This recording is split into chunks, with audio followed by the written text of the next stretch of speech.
Top stories live from the Sky News City studio. Breaking news, Ford announces a big increase in investment in its Halewood plant on Merseyside as it continues its move to electric vehicles. Breakthrough in cement technology, which could reduce industry emissions by up to 70%. Beauty goes green. Garnier announces further moves to become more eco-friendly, including compostable face masks. Plus, why the actor Idris Elba is joining investors in the growing plant-based food brand Huel.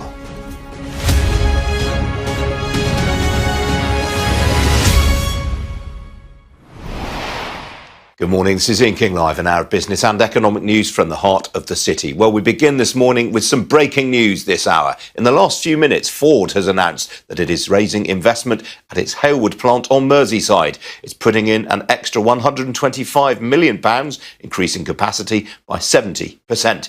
It's part of the company's move to scale up its electric vehicle portfolio. Well, I've just been speaking to Tim Slatter, chair of Ford Motor Company Limited and vehicle programme director of its global bus and van commercial vehicles.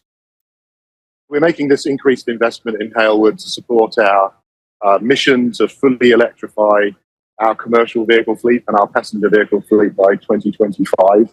It represents an extra £125 million of investment up here in Halewood. That's on top of the £250 million that we've already spent. And of course, we've got another £25 million invested in our E-Prime technical development facility in Dunton, which is the home of transit. It's where all the, transit global vehicles are developed. And so, really it's to support our plan. We were, I think, one of the first manufacturers to commit to full electrification by 2030 for passenger vehicles in Europe, and then full electrification for all vehicles by 2035. And this investment is what's behind that. Now, the electric power units that are going to be made in Halewood will be fitted into cars built in Romania and Turkey. Why not manufacture them closer to where the cars are being made? So we look very carefully at any investment like this to make sure that it's in the right place, because of course once we spend all this money, it's a long-term investment. The great thing about Halewood is that it's a fantastic team up here. They've been in the business of producing manual transmissions for a long time. We've had a presence here in Halewood for more than 60 years. So all of the technology that you need to make an e-drive unit, the foundational capabilities are already here in Halewood, so gear machining and heat treatment and so on. So combined with the excellent support from our social partners, the incredible capabilities of our great team up here in Halewood, Halewood was the right decision to produce these e-drives. And it's a total of 420,000 e-drives a year by the time we get to 2026. And that represents about 70% of the total e-drives we'll need in Europe. Now, as you say, you're currently making transmission systems for traditional internal combustion engine vehicles. What are going to be the challenges in adapting the plant? Well, we've already, you can see behind me, we're already well underway with adapting the plant. I visited earlier this year around the second quarter, and the progress that the team have made since then is incredible. We've got e-drive units already around us here in the facility. We've been bringing people from Halewood down to Dunton to train them in our E-Prime facility that I referred to earlier. That's an essential part of this industrialization process. Of course, there are challenges with scaling up to 420,000 units, but the team up here are on top of it, and I have 100% confidence that they will be fully successful in this mission. And what about the supply chain? Will the supply chain be local to Halewood? Much of the supply chain will be local in the UK. Of course, this is an international business. And we have suppliers all over the world for these e-drives. The team here in Halewood are doing an excellent job of securing that supply chain, making sure it's ready for the sort of industrial ramp up. We've already started to see the fruits of their expertise in the units, which are in the sort of pre-production phase at the moment. And I gather that the Department for International Trade's export finance facility is supporting the investment. How much is the UK government putting in? Well, the UK government support is extremely important, because it's not just the financial support, but it's the motivation behind it. We are benefiting from UK government support, both in terms of the investment here in the plant and in the ongoing, export financing. So we welcome that. We welcome that investment, and we are, delighted that the government is supportive of this activity up here in the northwest. And more broadly, how are you negotiating shortages of components right now? Obviously, there have been a lot of bottlenecks earlier in the year. Are those now largely sorted out?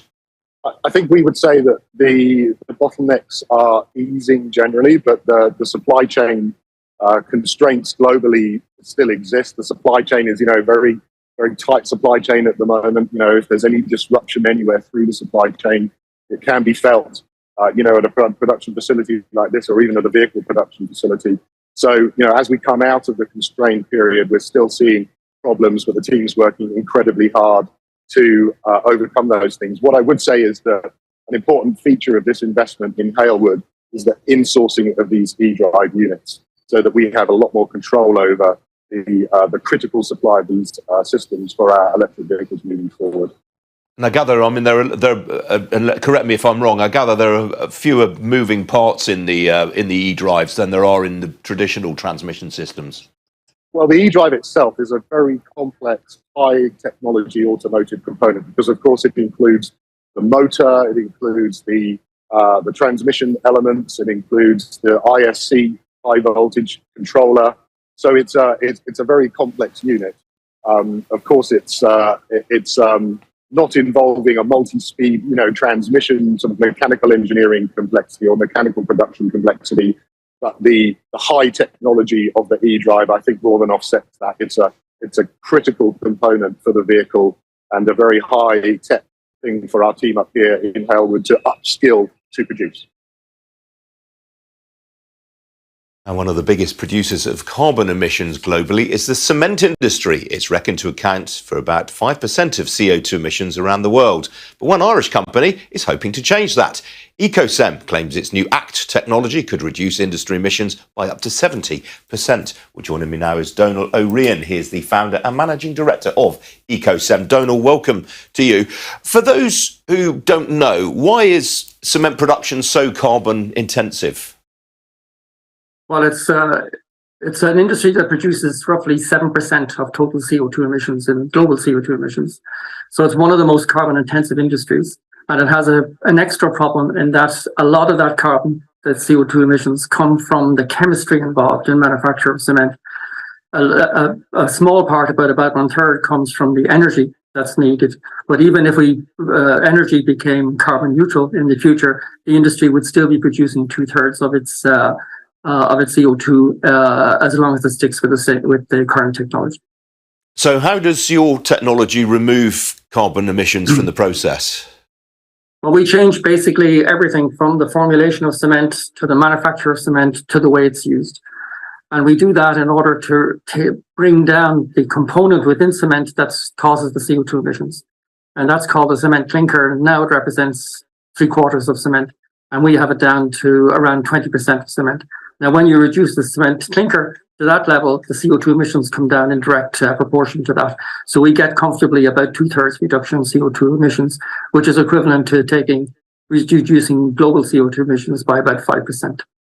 And is there any loss of performance? It's the reverse. If anything, we have higher strengths than with conventional cements, and we certainly have longer durability. The cement is capable of providing much longer life in service than existing cement is. So we lose nothing in terms of quality or performance. And is it more expensive to produce than traditional cement? It will be marginally more expensive. The adoption of the technology in the first place will require some extra investment, although at a relatively modest level. So we can expect the price of cement to rise somewhat in relation to that.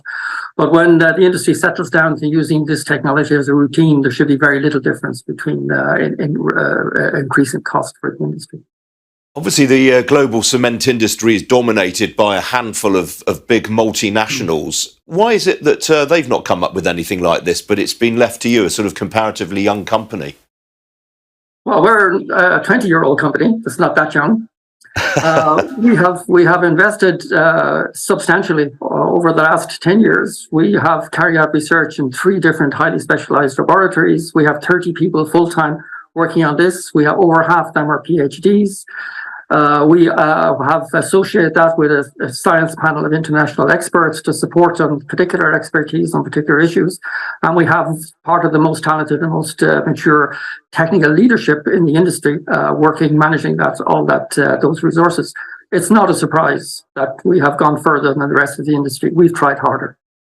Yeah, I mean, I'm really fascinated by that. I mean, you would have thought that the likes of Holcim or Cemex would have tried to have done something along these lines themselves.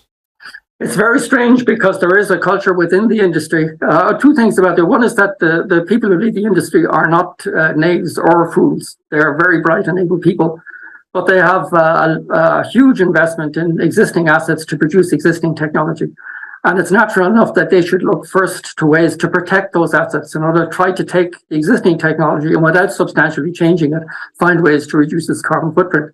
And indeed, they have identified one of those, which is carbon capture and storage. But carbon capture and storage cannot be deployed now. Over this decade, it can't seriously be deployed. It'll be 2 decades before it has a significant impact on the industry. And it's going to be socially, environmentally, and economically very disruptive of the industry. Our technology can be applied immediately and can reduce CO2 emissions by 50% by the end of this decade. But it means less use of the existing asset base of the cement industry. And the interesting thing is you are already partnering some big players in the building materials industry. I think you've got a partnership with Saint-Gobain already. Are there other deals like that in the offing? Well, we have support as co-investors with the Saint-Gobain Group, or an investor in our company, and also the Breakthrough Energy Ventures, Bill Gates' company, our investor as well with us. So we have some serious clout there. We also have a joint venture in France. Our operations in France are in a joint venture with ArcelorMittal, the steel company, who is a great supporter of ours in our developments in that market. So we have some serious people alongside us and helping us and supporting us, which is great.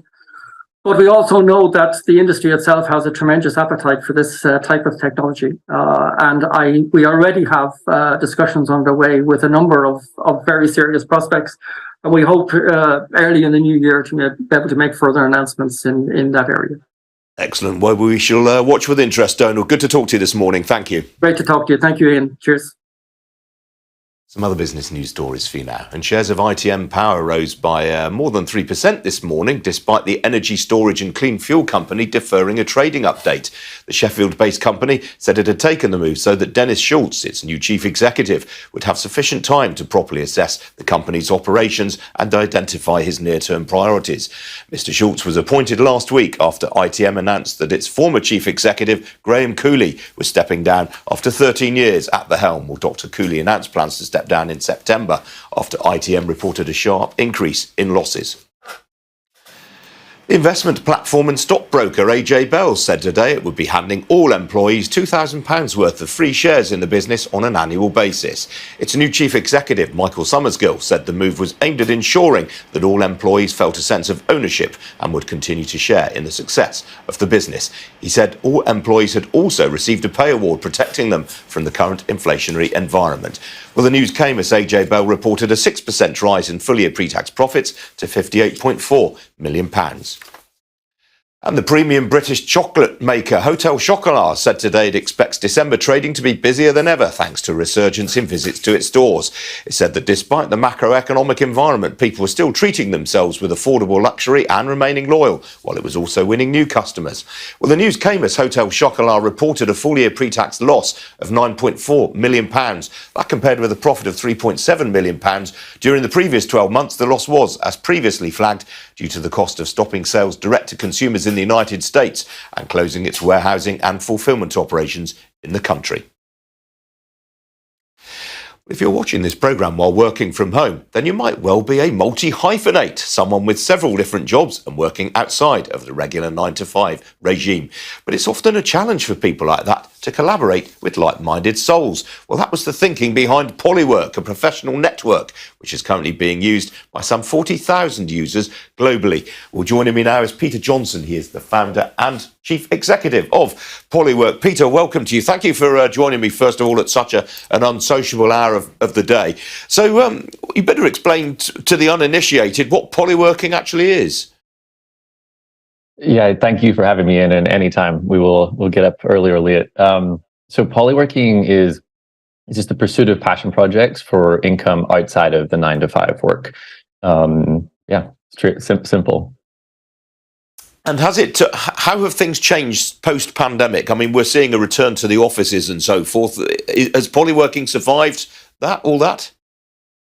Yeah, I think during the pandemic, polywork really took off because I think people completely changed. It was very different for everyone. They were stuck at home. There was less of a commute. I think some of the monotony of the 9 to 5 started to set in.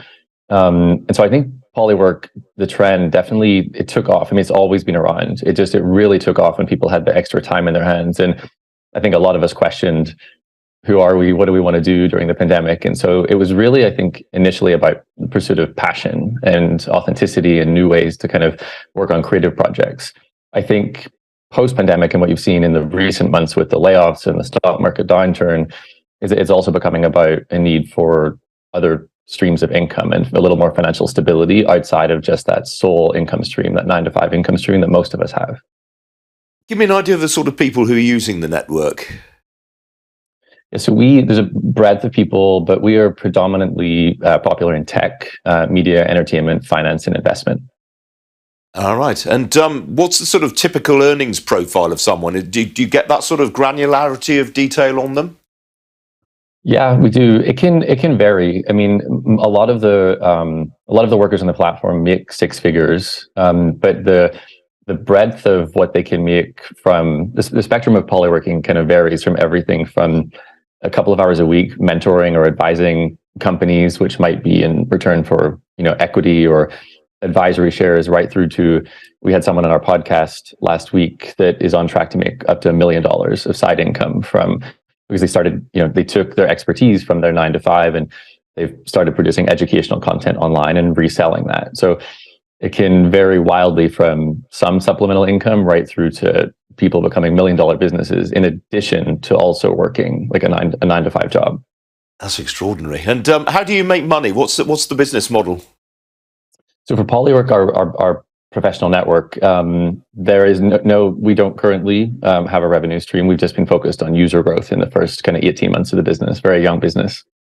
But ultimately, how will you sort of reach a pathway to profitability?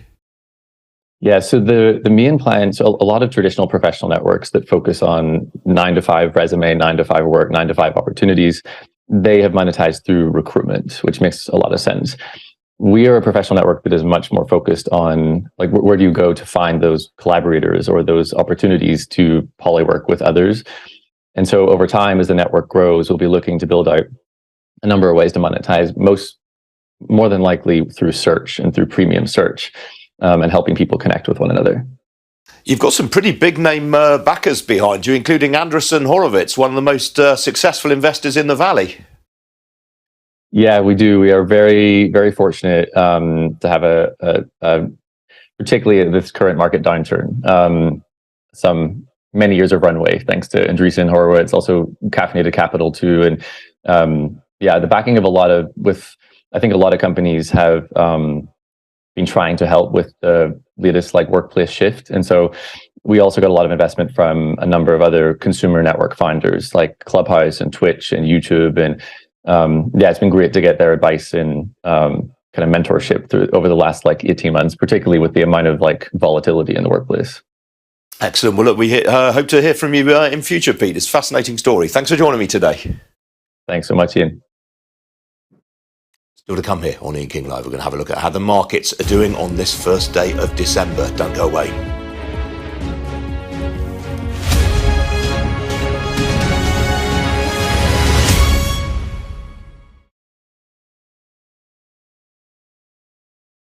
Well, we're just looking at the results at the moment, but we're expecting around 20,000 health workers to be called in this first batch of industrial action before Christmas.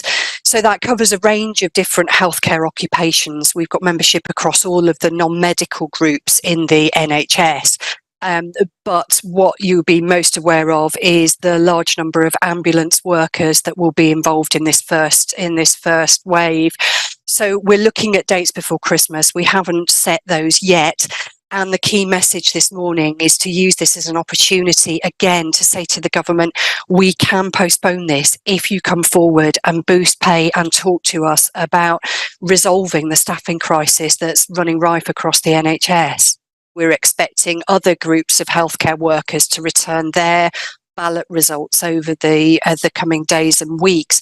So this could see different occupational groups join over the course of the winter, all with one clear message that the government really needs to engage with trade unions to talk to us about how to invest in the workforce of the NHS. Otherwise, the 7 million of us waiting for treatment, is just going to get a bigger and bigger number, and more people are going to leave the NHS for better paid and less stressful work elsewhere.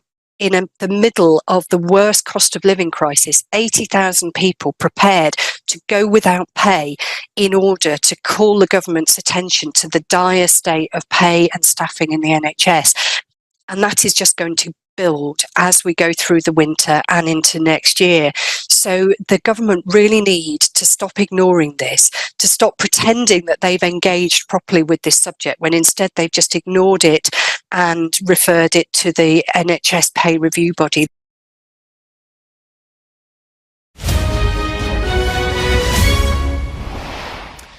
Well, the US dollar is on the back foot this morning after Jerome Powell, the chairman of the US Federal Reserve, hinted last night that the US central bank will slow the pace of interest rate rises next month. Well, accordingly, that means the pound is some 0.75% ahead against the greenback. Meanwhile, sterling also up 1/3 of 1% right now against the euro. The single currency, meanwhile, is 1/3 of 1% higher against the dollar.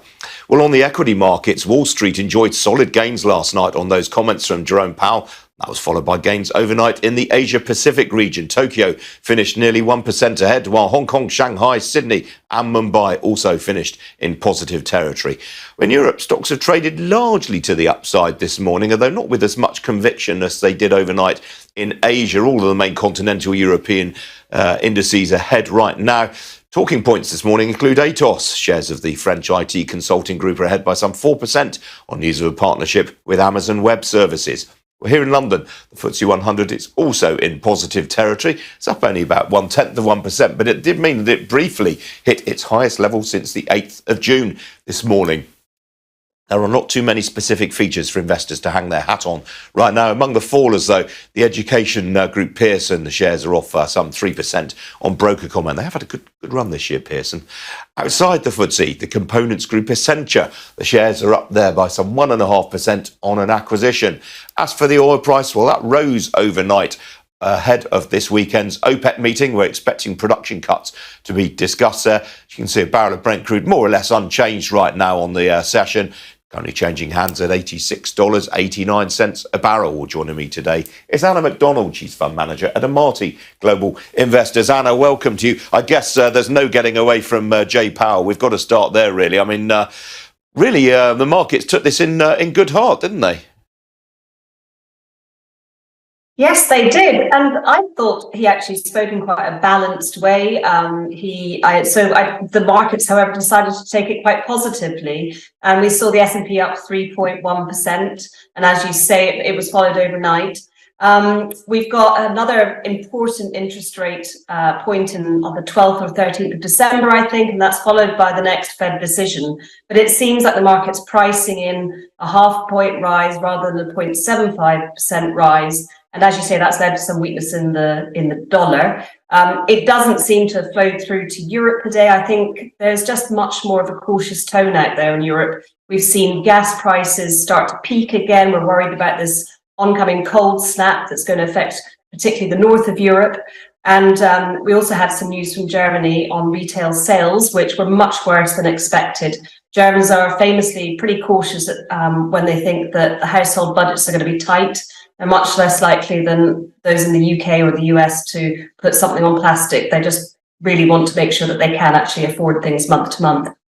And yeah, it's very interesting. We had some softer than expected Eurozone inflation numbers yesterday. I mean, obviously, it's far too soon for us to be talking about the European Central Bank pivoting in the way that people think the Fed will, though, isn't it? Yes, we're much more vulnerable in Europe because we are importing so much of our energy needs. So we're much more vulnerable to those kind of spikes, and then the related spikes that you see in other commodities such as food. So yes, there was a slightly softer than expected European print, but as I say, this can vary a lot month by month. And to be fair, Jay Powell did I think try to get that impression across yesterday. We can't just think about the October CPI, the inflation print that got the markets very excited. Let's see what's happening as we go on month by month. Now, you've picked up a couple of interesting stock-specific movements this morning. Mortgage Advice Bureau publishing their results. Well, it's a profit warning, actually, isn't it? It's a profit warning, yes. I mean, you'll have seen that house prices have been falling quite sharply. Nationwide talked about a fall of 1.4% in November, which was higher than expected, a bigger fall than expected. And that's because we're seeing interest rates going up, and that puts some pressure on affordability. What Mortgage Advice Bureau have seen is that there's been so much disruption in the mortgage market that that's caused volumes to be well below what they expected, 50% below what they expected in October and November. And so they're being cautious and thinking, let's assume that there's no improvement into the next year. One would hope that once interest rates do steady out, we will see that improvement. But yes, they're being very cautious, and that's led to some pretty substantial downgrades, and the shares are off about 20% today. And another faller that you've alighted on is Auction Technology Group. We had the chief executive on the programme not so very long ago. Not terribly good news from them this morning. No, well, I don't know. I mean, they delivered some really strong growth for this year, but just a few cautious noises into next year. 80% of their revenues come from US dollars, and I actually think that they're pretty well positioned. They have exposure in art and antiques and in industrial and commercial auctions, and these should both do reasonably well, but potentially a little bit of weakness in art and antiques that would be related to the macro picture. But in industrial and commercial machinery, for example, you've had supply chain issues, which should help boost second-hand sales. And, you know, if a company does go into administration, that boosts volumes in the second-hand market. And obviously, there's a big ESG angle. It is much more environmentally friendly to reuse an old machine than to buy something new. What's exciting, I think, for them in the future is that they can do very much like Auto Trader and Rightmove did by making this amazing platform. They can start getting additional revenues from things like payment services, digital marketing services. So yes, there's a bit of a disappointment today on lower earnings for next year because they have to pay a higher interest rate charge. We've seen that across the board, and a little bit of caution, I suppose, on the outlook, which has hit the shares pretty hard today. But I think the long-term outlook for them is still pretty strong. Well, it's nice that you're a clear supporter of the man. I suppose I should ask you, in the for the sake of clarity, does Amati have a position in that particular stock? Yes, we do, yeah. Good stuff. All right, Anna, lovely to talk to you as ever this morning. Thanks for joining me. Thank you. Well, still to come here on Ian King Live. Beauty goes green as Garnier unveils its new compostable face masks and silicone-free hair dye. Don't go away.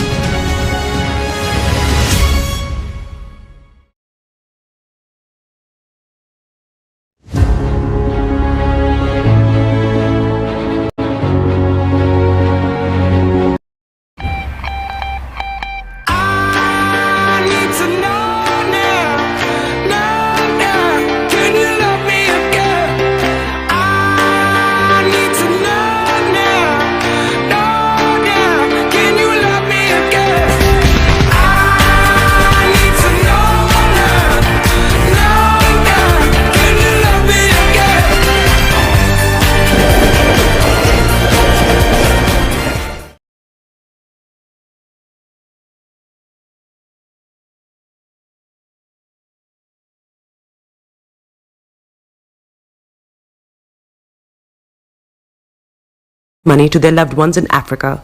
With SendWave, you can send money to Ghana, Nigeria, Kenya, Uganda, and Tanzania. And the best part is, SendWave is absolutely commission-free.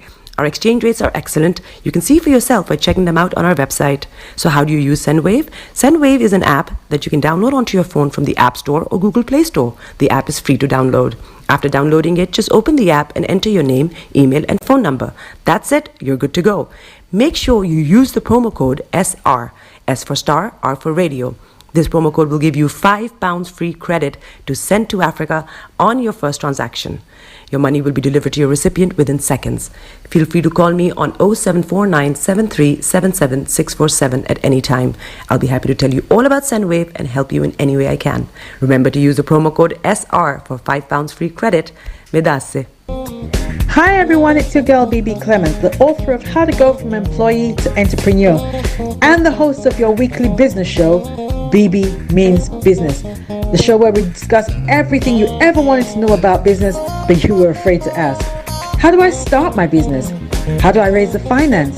How do I grow my business? Where am I going to find my customers? Join me every Tuesday at 1:30 p.m. on Starr Radio UK to get all the information and tips that you need to become a successful entrepreneur and become financially free. Remember, don't let life dictate to you. Rather, put your signature on life.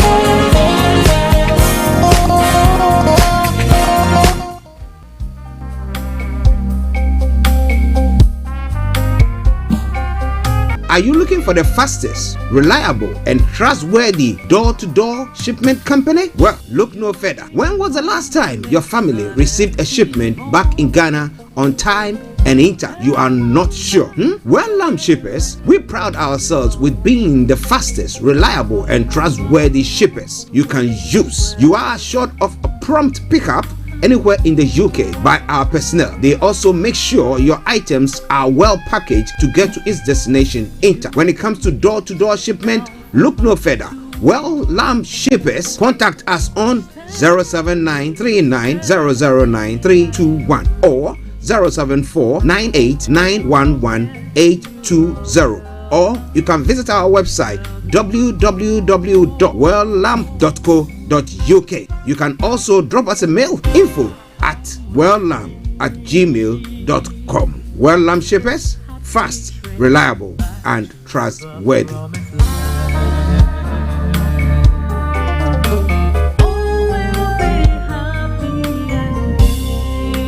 Hi there. Are you dreaming of owning your own house in Ghana? Then you will need a well-documented piece of land that is free from troubles. I highly recommend My Africa Property for any size of land that you will need.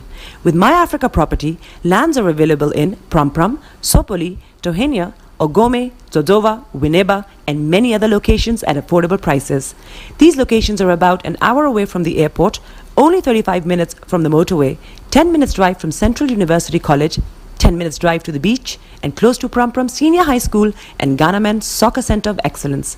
For more details, visit our website www.myafricaproperty.com or call our UK office on 0208 123 2523.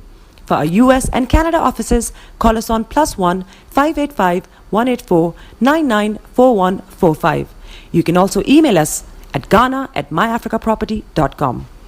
Tune in to On Point here on Starr Radio UK with Empress Regina every Monday at 5 p.m. GMT. Looking forward to your company. Check me out. He tells me my energy is making him tired. Yes! How do you get the energy to do I've been told that I have a lot of energy, but my goodness, I think today I have met my match, people. I have met my match, Miss Suzanne. Wow, amazing. One of the things that's the start of digging the hole of darkness. So what did that? Myself and the world will adjust. And 2019. Forget the proverbial boardroom. Join me, Simone Frazier, on The CEO, the program that gives you the driving seat over your life. Every Tuesday, 8 p.m. only on Starr Radio. Getting onto the property ladder has never been easy until now. Join us this and every Thursday from 7 p.m. to 8:30 p.m. live on the Property Hour Show on Starr Radio UK, where we talk to mortgage brokers, property developers, estate agents, landlord, tenant, property consultants on how to invest or get into the property business and make money. You can't afford to miss this. The Property Hour Show is your best source into the property industry. Hi guys, this is your friend Uruj from SendWave. SendWave is a money transfer app that is used by people all over the world to send money to their loved ones in Africa. With SendWave, you can send money to Ghana, Nigeria, Kenya, Uganda, and Tanzania. And the best part is, SendWave is absolutely commission-free. Our exchange rates are excellent. You can see for yourself by checking them out on our website. So how do you use SendWave? SendWave is an app that you can download onto your phone from the App Store or Google Play Store. The app is free to download. After downloading it, just open the app and enter your name, email, and phone number. That's it. You're good to go. Make sure you use the promo code SR, S for Star, R for Radio. This promo code will give you £5 free credit to send to Africa on your first transaction. Your money will be delivered to your recipient within seconds. Feel free to call me on 0749 7377 647 at any time. I'll be happy to tell you all about SendWave and help you in any way I can. Remember to use the promo code SR for £5 free credit. Medasse. Hi everyone, it's your girl BB Clement, the author of How to Go from Employee to Entrepreneur and the host of your weekly business show, BB Means Business, the show where we discuss everything you ever wanted to know about business but you were afraid to ask. How do I start my business? How do I raise the finance? How do I grow my business? Where am I going to find my customers? Join me every Tuesday at 1:30 p.m. on Starr Radio UK to get all the information and tips that you need to become a successful entrepreneur and become financially free. Remember, don't let life dictate to you. Rather, put your signature on life.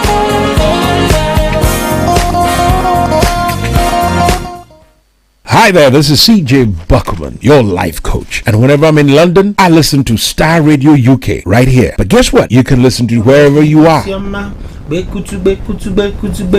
them you got the cocoa set. Ladies and gentlemen, it's your boy Harry Song, aka Mr. Songs. This is the King Makeup about for the girls. We're here. This is Starr Radio. Don't go nowhere. UK, London. We they call them London for who? For here, we they call them London.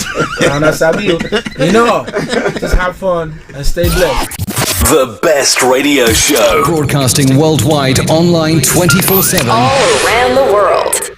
In your car. At work. At home. On your smartphone.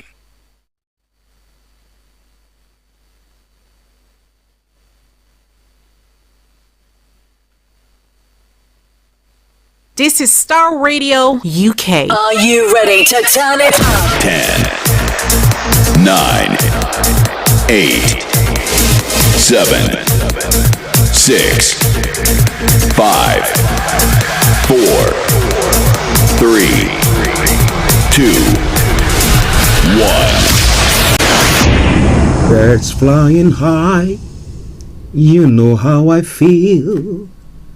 Sun in the sky, you know how I feel.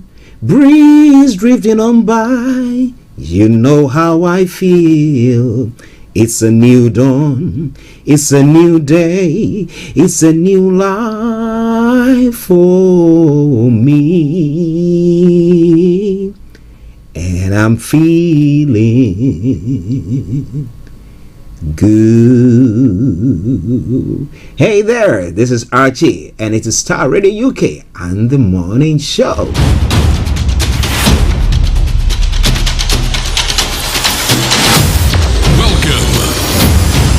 This is Starr Radio. This is UK. Starr Radio UK. This is Starr Radio UK. Welcome.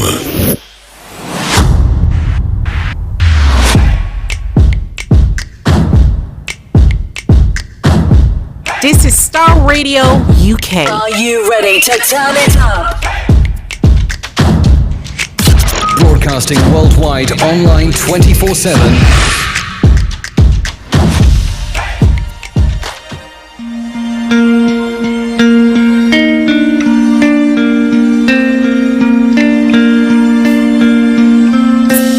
Love for you runs deep.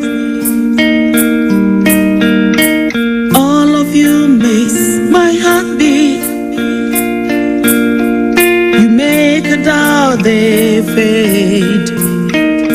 Jesus, and that's what makes you great. You hold the world. This is Starr Radio UK. The hand that made me who I am. Once again, massive good morning. Welcome to the Starr Radio UK morning show. For those of you in other parts of the world, good afternoon, good evening, good dawn to you, and a happy new month to each and every one of us. God has been good unto us, whatever you believe in. Faith, yes, whatever it is. Yes, God has been good. God has been good. So far, so good. Let me say good morning to my team this morning. Mr. Olayomi, Mr. Francis Guy. Mr. Frank Gravy is working behind the scenes back in Ghana as well. Frank, good morning to you and to the family there as well. Let me say good morning to Samson Adekunle. Say good morning, my brother. New man, Yoruba Nation. No going back, no retreat, no surrender. Fawala, yeah. Awokuno. I hope I pronounce your name well. I didn't massacre it. What's most important to us now is Yoruba Nation this year. Well, the first day of December, people still have hope that something good is in the pipeline. Something good is going to come out. But as the good book says, as a man thinketh in his heart, so is he. So are you looking at this month with some prospects? Or are you looking at it as, well, you know, it's all said and done and we are at a loss? But when a human being loses the hope can't see the future in the next 5 minutes, in the next hour, that is when they top of their lives. But may that not be said of you, wherever you are. Welcome once again to the program. Let me say good morning to Bishop Adeshina. Hey, Sir Maxwell, good morning to you. Aziz, Anthony, Adedeji all the way in the US. Massive good morning to you all. Miss Good, where have you been? Good morning to you.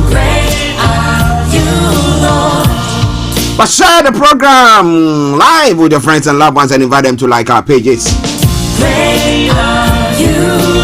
Play in the background, Great Are You Lord, by Edith Morrison. God is good, hasn't he? Alright then. And that's what our protocol observed. For those of you who don't know or missed out on that, I remain yours sincerely, the one and only. This is the morning show with Archie. Let's say good morning to all presenters on Starr Radio UK. Same for now, yesterday, and forevermore. And that's what makes you great. You are God. You will never change. You remain the same till the end. Well, for those of you who have tuned in for the first time on a Thursday edition of the morning show, this is how the program goes. I'm going to bring you the quote for the day, the weather forecast will follow suit, then the travel update as well. Move on from there to have a look at some of the stories making the rounds across the globe, known as the Global Trotting. Then after that, exactly at 11 o'clock, we'll have Mr. Olayomi, who will be joining in to bring you updates from Nigeria, from discussions that was held on the Niger Voices yesterday, right down to the latest stories making the rounds in that geographical area. And all the secessionist group, the Yoruba and the Igbos. Yes, we'll be talking about all that there. Then at 11:30, thereabout, we will we'll open the lines for you to join in. But another shocker of a program. Yes. It's going to be short and brief and coincide. Exactly at 12 o'clock, we'll bring the program to an end. Well, this evening, there's going to be lots of programs going to be coming your way. From BB Clement on BB Means Business to the Property Hour with KB Bossman and Vicky Newton. Well, I'm going to be telling you about their guest for tonight. You don't want to miss out on that at all. But wherever you are, Starr Radio UK. Let's crack on. 60 minutes to the top of the hour at a time.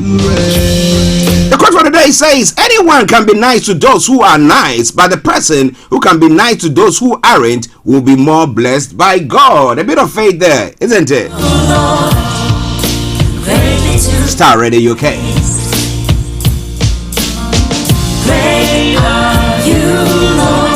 Now moving on straight to the weather front. Let me tell you what is happening on the weather front today. For those of you in London and the southeastern part of UK, of England. Wow. Spells of sunshine will develop in places through the afternoon as clouds clear westward. A few areas of patchy drizzle will also linger around. There will be a mix of clear spells and light drizzle into the night, but low cloud, mist and fog will develop quite widely through the night. It will be a cool night, but it will remain dry and calm. All of you makes my heart. Top temperature is going to be 8 degrees, the lowest is going to be 4 degrees. UV level is going to be low, pollution low, sunset 15:55, and sunrise for tomorrow morning 07:43 hours. That brings us to the end of the weather forecast. You will never change. You remain the same till the end. Till the end. It is Starr Radio UK. You are right. One who took my pain, took away my shame. Well, let's take a quick break and I bring you the travel update. Stay tuned and don't you go away. Don't you worry, I will allow you to listen to that full the music in full in a moment, but stay tuned there. Getting onto the property ladder has never been easy until now. Join us this and every Thursday from 7 p.m. to 8:30 p.m. live on the Property Hour Show on Starr Radio UK, where we talk to mortgage brokers, property developers, estate agents, landlord, tenant, property consultants on how to invest or get into the property business and make money. You can't afford to miss this. The Property Hour Show is your best source into the property industry.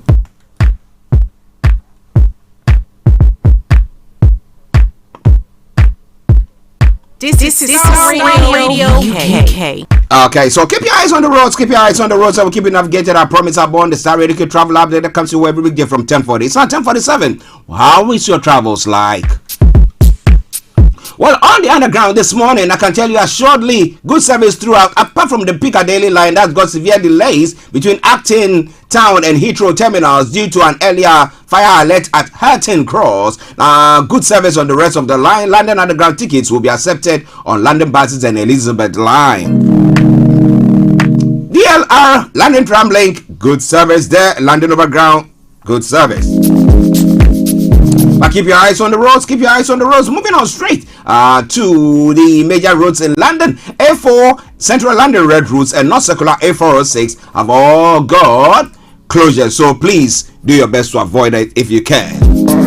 But keep your eyes on the roads. Now moving on to the river bar this morning. Apart from the Woolwich Ferry that's got a special service, all the others have got good service. And as I said, there are planned closures on the London cable car. So your best bet is to avoid it. Moving on to the final segment of the travel updates, that is the National Rail. Well, Avanti West Coast has got reduced timetable. And Great Western Railway has also got minor delays on some routes. Greater Anglia, minor delays on some routes as well. Heathrow Express has got minor delays on some routes too. Now, Mercy Rail has got minor delays on some routes. Now, Northern Rail has got disruption between Carlisle and Settle Hexham. On Southwestern Railway, disruption between Barnesbridge and Hounslow, and disruption between Westbury and Castle Curry.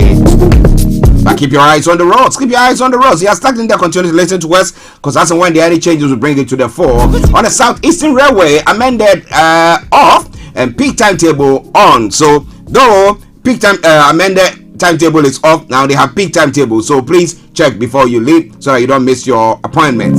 Now, Transport for Wales has got minor delays. West Midlands Railway has got minor delays as well. First Transparent Express has got amended timetable still in place. So on that note, as I would say all the time, good morning, good afternoon, good evening, good dawn to you wherever you might be on planet Earth. Enjoy your commute for today. But you know what? Continue to keep those eyes on the roads.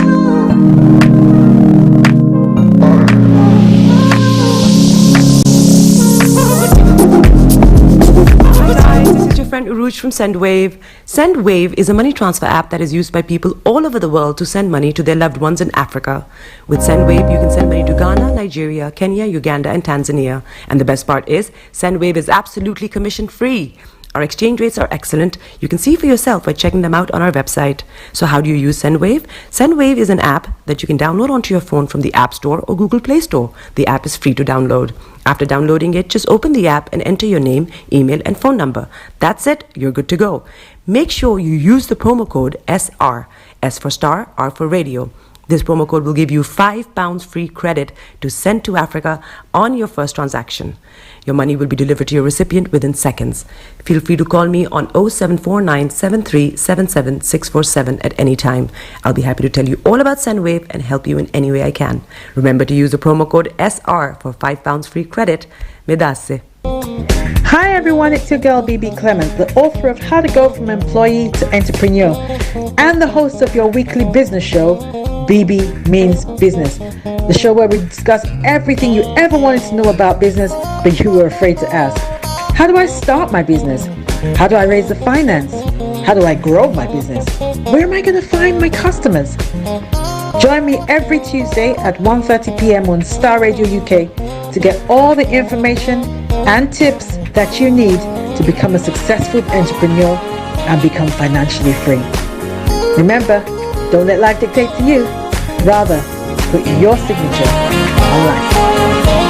Everywhere you go, Afrobeat reggae dancehall taking over. Everywhere you go, Afrobeat reggae dancehall taking over. Yo, what's up, people? This is a boy Raskin Bobo One. Tune in every day, every night at the Starr Radio UK with the big man them Archie. When I say Orta, you say fire. Welcome back to the program. Yes, Starr Radio UK, the Thursday edition of the morning show. With the time now 10:51, 9 minutes to the top of the hour. It's now time for Global Trotting. Let's see what is happening across the globe. Yes. When it comes to the news that is making the rounds, Mr. Olayomi is going to be telling you more about what is happening in Nigeria. But some of the stories I'm going to be looking at. How Aminu was tracked and arrested is Aisha Buhari is making a statement there. How true is all that? I know Mr. Olayomi will be telling you more and on that front. Aminu, the young boy student who is alleged to have said that the first lady is growing fat because she's been milking the poor people's money. That's why she's been dependent on that. That's why she's put on weight.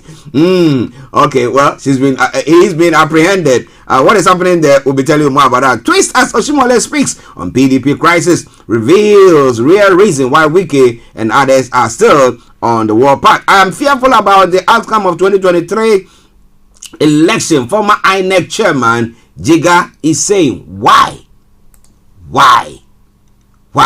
And federal government makes mother tongue compulsory in primary schools. Is that going to be happening in Nigeria? Well, I know my Yoruba group is going to say that, well, now we want Yoruba to be taught in the schools. If that's what they want to do, why not? And that brings bring about that belonging where people think that, well, this is where we come from. This is the language that we speak and we belong to that. What do you think is going to happen there? Bishop Adeshina, good morning to you and happy new month to you, my bishop. Thanks for your patronage as well. Oheni says, Igbo you disagree on Obi's 2023 ambition. So what do they want there? A lot more going to be coming your way from that front. It is all coming your way from Starr Radio UK. Don't you worry. I'm going to be having Mr. Olayomi on. Yesterday he was of the view on the Niger Voices looking at democracy. And he's asking the question, had democracy failed in Nigeria? Or is it failing in Nigeria? I don't know how you want to categorize it or capture it. But that is what seems to be going on there. We're going to be looking more into that once we have Mr. Olayomi Koiki on. And then court orders. Minor, you remember Minor? Yeah. Well, court orders remands my apologies. Remands of COAS Tradoc commander at Minor Correctional Center. Okay. We'll be looking into that. And yesterday too, there was that story pertaining to the police chief who has been who the court has ruled that due to an unfair dismissal of one of its officers needs to either do the bidding of the courts by awarding some amount of money. Is it 10 million or 20 million naira to the person, or face the full rigors of the law, being apprehended and incarcerated? Now, what do you think about all that? Well, a lot more going to be coming your way from Nigeria. It's all coming your way from Starr Radio UK. Suspects in Ivory Coast 2016 beach attack go on trial. Ivory Coast authorities on Wednesday unveiled in court 4 suspects arrested in connection with the 2016 Islamic extremist attack that killed some, I think, is it 18 people or 16 people thereabout? Okay, children march in support of peace deal in Tigray region in Ethiopia. And South Africa parole for Chris Haney's killer roiled by appeals. Angry protests is also going on there. It's all coming away from Starr Radio UK. Stowaway survived 11 days en route of ship traveling from Nigeria to the Canary Island. My goodness. What people do in a desperate situation. Ashanti Regional NSS Director suspended for verbally abusing a nurse. Well, that story had been going viral, an exchange between himself and the nurse, because the nurse has called his daughter, who is a doctor, okay, housemanship, and is in her housemanship to come and do something. And this man reckons that the nurse was threatening the daughter, so he's been suspended. I don't know whether for investigation to take place or what. Maybe now the president wants to set up, or the ministry, they want to do something to crack the whip to show that, well, we are doing something about that, but it's all coming your way. Oferiata has more integrity than 99% of politicians I know in Ghana. Professor Stephen Adey is saying. well. So what are we talking about? The conflict of interest and all that stuff. Interesting. Well, it's all coming away from Starr Radio. Organized labor rejects 18% salary increment. But why is government going to get the rest of the money to increase or to give them that comfortable life they are looking for? This is all coming your way from Starr Radio UK, your favorite African and Caribbean radio station in London. In other parts of the world as well, well, Chinese easing some COVID restrictions amid protests. Now, dozens of districts in major cities have now begun lifting lockdown measures despite high case numbers. But what are the outside world going to do? Well, someone's going to say that, well, we have lots of people vaccinated and so forth. We seem to have herd immunity and therefore we wouldn't be infected the way it's supposed to. But what do you think about all that? Former FTX boss, I didn't try to commit fraud. Some bankman, Fred, says he has almost no money left after the collapse of the global crypto exchange. We'll be looking into that story as well. What did they mean about that? U.S. lawmakers get access to Trump's tax returns. Ooh, what is in there? I'm very interested in knowing what exactly is in there. The former president had fought for years to keep his records from being disclosed, but now the court has released it and it's in the hands of the U.S. lawmakers. Let's see what comes out of that. I'll be telling you more about that. Well, there's a new race row here in the UK pertaining to Ngozi Fulani, who was asked by one of the queen, the late queen's chief lady in waiting, asking her, where do you come from? And then she goes on. Now, I mean, and she says, I come from here. Maybe I come from credit. Maybe I come from that. So, no, I mean, where do your kind or your people come from? And then people have taken that as, or they took that as being racist in that front. Now, I want to ask you that question, a quick one from there. We know how, at times people don't say it, but what they are thinking in their heads is worse off than what they are even actually saying to you. So, do you get offended when people say those things to you? I don't know, but I'm of you. I remember somebody asking me, where do you come from? Then I say I come from this particular part of London. Then they say no, where do you originally come from? Then I say I come from Ghana. And then they say, oh, okay. Now, was it a week ago? I'm doing this week whilst the World Cup is going on. One of the days I just go home, I came out of my car, and then my neighbor said, whoa, your people did very well. Yeah. And I was like, because I didn't watch the match, I was busy doing all sorts. Then he said, Ghana, I said, yeah, they did very well. I was so busy, I didn't watch it. So, people try to, they know that you are British, but they know that with their skin color, you don't come from this part of the world. So do you feel offended by that? I want to know your take about it. Well, it's all coming away from Starr Radio UK. It is your favorite African and Caribbean radio station in London. Let's enjoy this song, and then we will be back with you. Court orders arrest, imprisonment of army chief as well. That is from Nigeria. Enjoy this song and I'll be with you. Stay tuned. Don't you go away.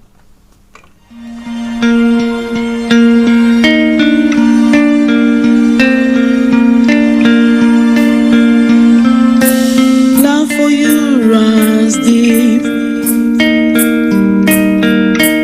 All of you makes my heart beat. You make a doubt they fade, Jesus, and that's what makes you great. Hold the world in your hands, the hand that made me who I am. Same God now, yesterday, and forevermore. And that's what makes you great. You are God. You will never change. You remain the same. To the end, you are God, one who took my pain, took away my shame. Lord, you reign. That's why forever call you great. Great are you, Lord. Great are you, Lord. This is Starr Radio UK. Great are you, Lord. Great are you, Lord. This I celebrate. Love for you runs deep. All of you makes my heart beat. You make a dawn to fade, and that's what makes you great. You are God. You will never change. You remain the same till the end. Till the end. You are God. One who took my pain, took away my shame. Lord, you reign.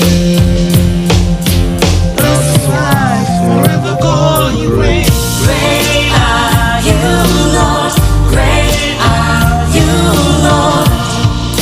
Greatly to be praised. Great are you, Lord. Great are you, Lord. This is Starr Radio UK. Are you ready to turn it up? God Almighty, I worship you. Heaven and earth cry out your name. I worship you. Holy, holy, God Almighty, I worship you. Heaven and earth cry out your name. I worship you. Great are you, Lord. Great are you, Lord. Greatly to be praised. Great are you, Lord. Great are you, morning to Pastor Joyce Lawson. Bluffo. Thank God you are doing well. A happy new month to you. And I hope that the family and every one of you is doing very, very well there as well. And to every one of you who tune in this morning to listen to us, to join us on the program. Well, we should be joining Mr. Olayomi pretty soon, or he should be joining us pretty soon. But wherever you are, stay tuned and don't you go away. But let me bring you some announcements and then we continue with the show.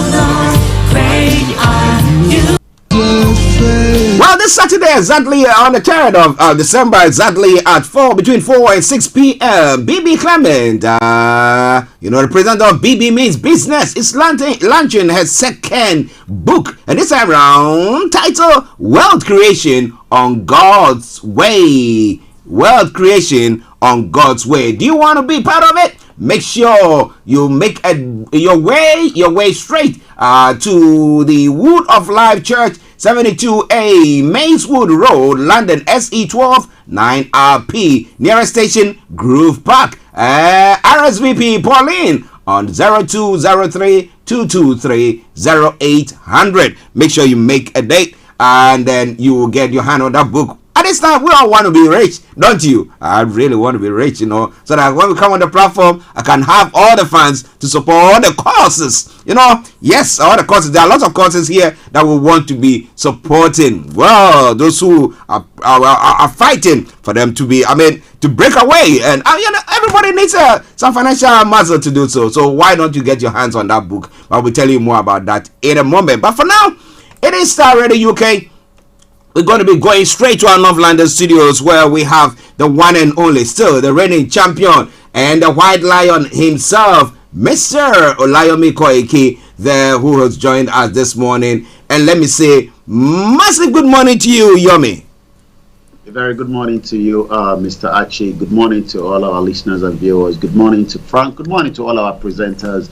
Good morning to all the sound engineer, and good morning to the friends and family of Starr Radio UK, and welcome once again to the first day of the month in December, Thursday, where we go into some of the updates from Nigeria this morning. Yes. How are you doing, and how is the family? The family is doing very well, and I'm doing so much as strong, getting ready for all the activities, for the month of December. And as we look forward to so many issues affecting people around the globe, but the focus point this morning again is news update from Nigeria. I'm doing very well. Yes. How about yourself? Thank God for that. We thank God for every one of you who has tuned in to view, listen, whatever it means that you are, trying to communicate with us or enjoying the program. We want to say thank you very, very much. Now, let's hop on quickly to yesterday's discussions. Well, I caught bits of it. That's on the Niger Voices. I missed some bits there as well, but I want to find out from you now, what was your perception in a whole pertaining to the question that was posed as to whether democracy is actually collapsed in Nigeria? What was the response that you got from the various people who were listening to the program? Well, Niger Voices, comes up every Wednesday on Starr Radio UK, and it's been a program that we brought in some 5 years ago to look at issues affecting Nigerians at home and also the diaspora Nigerians outside as well. And it's been, a very long process, coming up every Wednesday with different conversations. And as we have also added the conversation of those, campaigning for the self-determination. I went back into a particular, and this is what we discussed yesterday. The topic yesterday focused on Nigeria democracy, whether it is now fragile and it will allow the country to collapse, or it will become strong should there be a 2023 election next year. The argument has always been 3 points, which I picked up from the interview that was granted to Dr. Olisa Agbakoba. Is a Nigerian human rights activist, a maritime lawyer, And he was one time a former president of the Nigerian Bar Association. He's 69 years old. He was born in 1953, just about 7 years before the Nigerian independence. So these are those that were given birth to prior to independence. So they probably saw the western region and they knew more a little bit about what the country was in a very good pathway after the old slave trade, the amalgamation, until some Nigerians fought tirelessly to get the independence from the British colony. And they would have thought that it would be a great country. And that was when we had this beautiful constitution that was given to us. That was also how we got the the regional government. The regional government is almost the same system like what we have in Wales, which is about 3 million population, compared to Osun State today that is locked in Nigeria. It's southwest Nigeria, a Yoruba part that is about 4 million, with about local government to 30 local government, compared to about 20 with a 3 million population. I was given a background to what he said, because these are people that witnessed that 1993 election. I was in secondary school just about 2 years before completing my first secondary school when the 1993 election that was announced by the former military dictator Ibrahim Badamasi Babangida. He granted this interview just about on the 20th of November, quite in details. We won't go into everything, but if you have missed that, go back to the Starr Radio UK, Facebook, YouTube, and Twitter. If you're not following us on Twitter, make sure you do so, because that is also where you get up-to-date information. And the Twitter handle on Starr Radio UK is Starr Radio UK. Couple of points that just to summarize what we discussed yesterday. It was taken back to whether we've had any more free, fair election after the June 12th. Everybody that voted for the late Chief M.K. Abiola never voted for him because of his religion, never voted for him because of his ethnicity, never voted for him because of his own culture. And right there is the late Chief M.K. Abiola, well known around the globe up to he was one time asked whether he would become the Secretary General of the United Nations, that he actually turned down. But what we can say from that interview, which took us to whether we have human rights in Nigeria. There's no human rights in Nigeria. There's no rule of law, because the Nigerian politicians presently are almost operating like the military diktat, and that is why a lot of Nigerians are not enjoying the benefit. There is obvious a society where people don't obey court orders. It's a society that is destined for ruin, because what governs a society, no matter who you are, is the rule of law. The rule of law, it determines what the public does. If you do wrong, it doesn't matter how highly placed you are, you will obey the rule of law. Even in America, President Trump obeys rule of law, but in Nigeria, nobody obeys rule of law. It was also asked, why the disobedience of court order. Again, it goes back to the strong concept of the rule of law. You need to have good leaders. And this has been the argument of some of the Nigerians to say that we can only have good leaders, and that will push Nigeria as one of the great countries. And that is Dr. Olisagbakoba right behind me. One more point before coming back to you in the studio. He was then asked, will it be appropriate to continue to describe Nigerian democracy as nascent? I haven't been practicing it for the past 23 years, since 1999, even though there has been a lot of argument, especially with this document, the 1999 military diktat constitution. He said, and I quote, "It is correct to describe Nigerian democracy as fragile, very fragile. We have a long way from being a democratic nation. So we are very fragile." It can also means that it goes either way when we talk about the fragile of Nigeria today. This is Dr. Olisagbakoba, the senior advocate of Nigeria. Take note of what he said, Mr. Archie.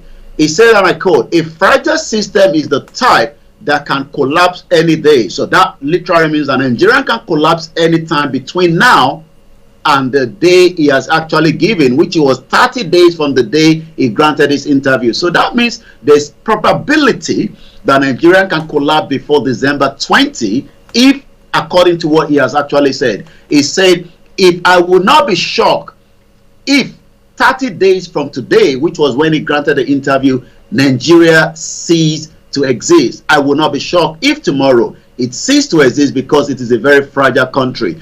It is divided by three things: ethnic, religious, and linguistic problem. Those are the three major fault lines we have, and we have not kept faith with the central issues in our national anthem. Though tribe and tongues may differ, in unity we stand. So what the national anthem says is that we are different people, we are diverse in nature, but we can bring out our diversity, our differences in language and religion and ethnicity together to form a great association of Nigeria that we haven't achieved. So, to quote Chief Obafemi Awolowo, Nigeria is a mere geographical expression. It is not yet a country. So we are hoping, according to Dr. Lisa Gbakoba, that the presidential candidate that wins the 2020 election will understand this issue. These are all what we discussed yesterday on Niger Voices on Star Radio UK, your finest African and Caribbean radio station in London.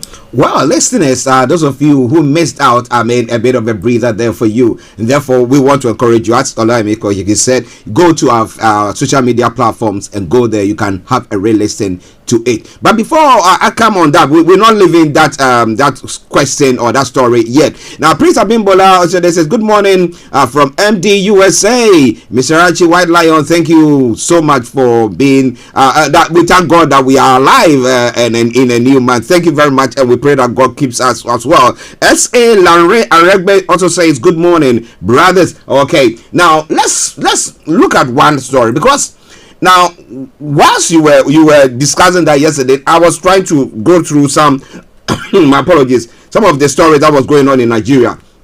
But a former chairman of the Independent National Electoral Commission, Professor Atahiru Jega, has expressed his concerns over the political environment in Nigeria as the 2023 elections draw closer. Now, Jega revealed that he has palpable fears about the outcome of the general election. He stated that while speaking at a colloquium organized by the Electoral Hub in Abuja on Wednesday, he, however, opined that Nigeria will pull through the current challenges. Now, if you take this, Yomi, and add it to what you have said so far, then it looks like some of the leaders of these political parties are burying their heads in the sand as if nothing is happening. Nothing is happening, everything is well, we are doing our campaign and everything is well. But some of the people, as somebody who has headed the INEC before, saying that, look, I think trouble is brewing and we have to wake up. Now, what do you think? Well, the headline that I've got here says, I have fears about possible outcome of 2023 poll, says, Jega. Who actually is he as well? Let's go back to history. He was born January 11, 1957. So when you look at Jega and Dr. Olisa Gbakoba that was born in 1953, they are almost the same, set of, Nigerians that were in the 50s. He's currently, he was formerly the chairman of INEC himself, and is currently the vice chairman of Bayero University as well. While he was speaking, from what you said, which I've also picked up in front of me, the former chairman of the Independent National Electoral Commission, Professor Atahiru Jega, yesterday has now expressed his concerns about happenings in the political space, saying he has a lot of fears about the outcome of the 2023 general election. Why are people having this fear about these, 2023 general election? And right there is Professor Atahiru Jega, the former INEC chairman as well. He was actually mentioned in that interview that Olisa Gbakoba says, what gives Nigerians a bit of hope, in our conducting of election was after, Professor Atahiru Jega came on board, in one of the elections that he also conducted as a former INEC chairman, in that interview that was granted as well.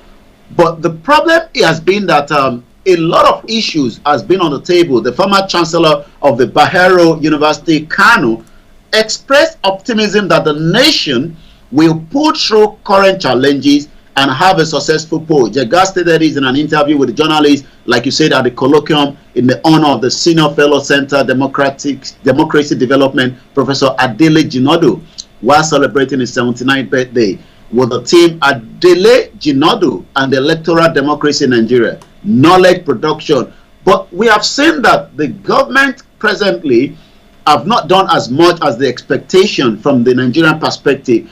I mean, a part of Nigerians believe that, again, looking at the way the system has been set up with INEC, some section of the country, especially the southeast, that might prefer a Peter Obi, because of so many Nigerians believe that the APC and the PDP have failed there.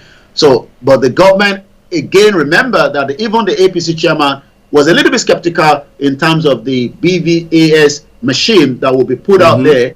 Should that be used to collate, live result from the polling center? That we were on the ground and we knew definitely that even to speak to some of our loved ones back home is a very, very difficult one. So how they'll be able to collate some of those results would be a very, very difficult question to ask. The question then is, 2023, how fragile is Nigeria? We will continue to monitor that, till then. Well, listeners, it is Starr Radio UK. It is your favorite African and Caribbean radio station in London.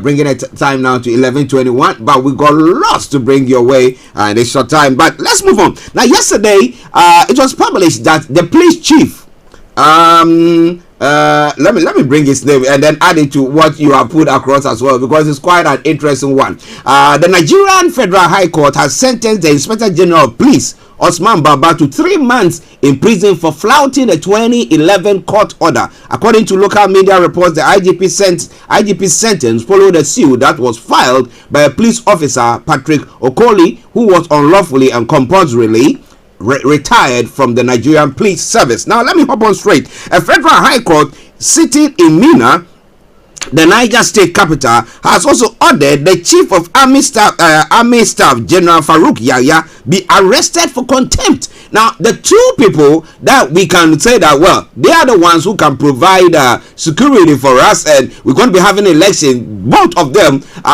different courts, virtually charging them, for imprisonment and stuff like that. What is all that story about then? Well, just as you said, Justice Alima Abdulmalik issued a warrant and presided over the case. Says the order followed the notice that was brought before the court, the Niger State High Court Civil Procedure in 2018. The judge ruled that the order is commuting Yahya to be kept in Minna correlation custody. Wait, that is not going to happen. Everybody knows that. No way. It's just a joke, and that is, again, the rule of law that the Dr. Lisa Bakoba, was talking about. Nobody, will have that audacity to go and arrest, the chief of army staff. We are talking about the chief of army staff of Nigeria. That's going to happen. Are you talking about the inspector general of police? To be taken away, who's going to do that? Is the question. The DSS has the got to do such, and that means that we are getting somewhere in Nigeria today. You will not even do so, and all they will say is they've not even seen that judgment. Yeah. Even though we have seen those judgments, we are 5,000 miles away from Nigeria. But those in Abuja will tell you they have not even come across any such judgment. So it's just going to be a waste of time, and this is the more reason why. Are we seeing, the nepotism, in the system, when somebody like, Mazinam Dekano, has been asked to be, he's been acquitted, from all charges, and yet, the Nigerian system kept him there without any concern about, the system that is coming from the court. But in reverse, they've now asked them to go. This is where the DSS should go into action and, if not kidnap, or at least, put an arrest warrant and arrest this individual. But, Mazinam Dekano with his legal team are still pushing to get him out of the DSS custody. These are the nepotism that have gone so long in what we call Nigeria today. And some of the reason why the indigenous people are saying, we can't just continue like this. Let us remember that, during the EndSARS, more Nigerians were killed by the same military, and yet the system has failed everyone. So we will see how that is going to play out. But like I said, I can put a bet on it. Nobody there goes near to the IGP, not even talk about the Chief of Army Staff of Nigeria. A friend of mine would say, lie, it never happened. It will never happen. Well, listeners, it is Starr Radio UK, your favorite African and Caribbean radio station in London. That doesn't mean that the rule of law in Nigeria is broken and there are people who are above the law. What do you think? Let us have your take on that. Maybe you think that, look, everything is taking very well, everything is going on smoothly. We're going to be having a very nice election, free and fair, so smooth, no fake thing going on. But what do you think? Let us know your take. It is Starr Radio UK up in the North London. Ms. Olayomi, I'm Archie here in the South. And let me now go back to Yomi for him to bring us more of the stories making the rounds. Over to you, Yomi. Well, since the wife of the president has refused to at least for now release the young boy that was actually arrested and has also been kidnapped in a way, everybody have now said the wife of the president is fat, and if everybody has to be arrested, I would also have to be arrested as well. Let's look at this headline. Now, everyone calls Mrs. Buhari fat is the headline. At first, the story of the First Lady, Aisha Buhari, ordering the arrest and detention of a young man, 23 years old, final year student of a university, who had made fun of her physical appearance, seems imperishable. I insist to the person who shared the story with me, there had to be more to the account. There was no way Mrs. Buhari would be so small-minded that she would pay attention to a random guy on Twitter that had simply remarked that she had grown fat feeding on the masses' money. Days after the news was initially reported, neither Mrs. Buhari nor the Department of the State Services that allegedly went to the university campus to arrest the undergraduate deny their part in this ridiculous story. That means that they are as guilty as charged. Even more bewildering is the account of how the young man in question, Aminu Adamu, was first taken to the State House, where he was allegedly tortured in the presence of Mrs. Buhari before he was incarcerated. I still can't fathom the devil that pushed Mrs. Buhari and DSS to go after a young man whose name you would otherwise not have known. We have always known the DSS, a government agency, still mirrored in tactics of arrest and torture that earned them notoriety during the military era, has long lost its way. Arresting Adamu is indelible proof that they are not ready to get started on the path of self-redemption. So it seems now that everybody is now calling Mrs. Buhari a very fat woman eating so much money on the Nigerian masses.